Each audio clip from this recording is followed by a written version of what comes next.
Catholic News Roundup is brought to you in part by PewSitter.com, your online Catholic newspaper for the third millennium.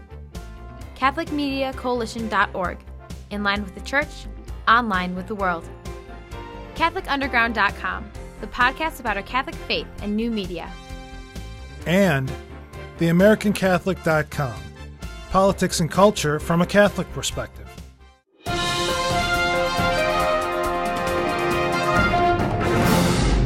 Hello and welcome to today's edition of Catholic News Roundup. I'm Michael Voris. Conversion of convent to mosque is rescinded. St. Margaret Mary's Catholic Church on Staten Island planned to sell its convent to a Muslim group, the Muslim American Society, but that deal has hit a major snag. The surrounding community screamed and shouted against it, holding a raucous meeting recently linking the Muslim American Society to terrorists, a charge the group, by the way, adamantly denies. One of the 10 commandments is do not worship false gods, said one parishioner. So for a Catholic church to sell this to an Islamic group, what we would perceive as false gods, that's what really hurt me. Now, the pastor, Father Keith Fennessy, has backed out, saying, quote, I have concluded that the contemplated sale will not serve the needs of the parish, end quote. Despite the pastor's decision to pull out, the deal must still be approved or rejected by the full church board. Christians arrested at Arab festival.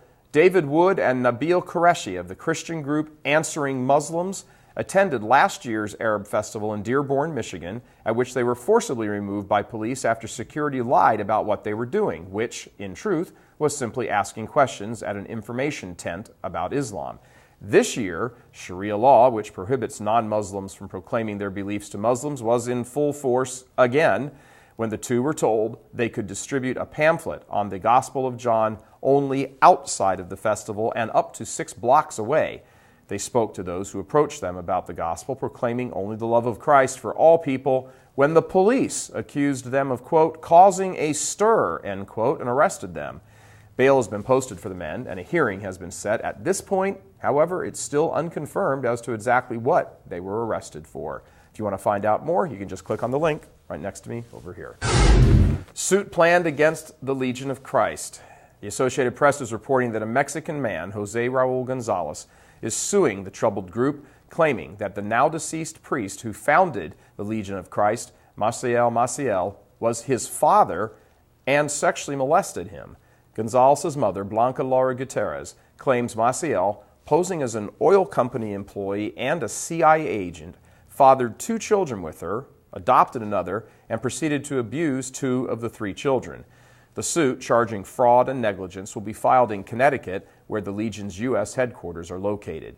Plaintiff Gonzalez says that Maciel promised him and his brothers a trust fund. Gonzalez previously asked the Legion for $26 million to remain quiet about his charges against Maciel. Stay with us, back in just a few seconds.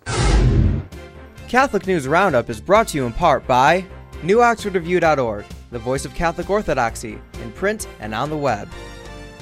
And RenewAmerica.com, expanding the influence of America's grassroots in the cause of freedom. And DFWCatholic.org, spreading the truth, one city at a time.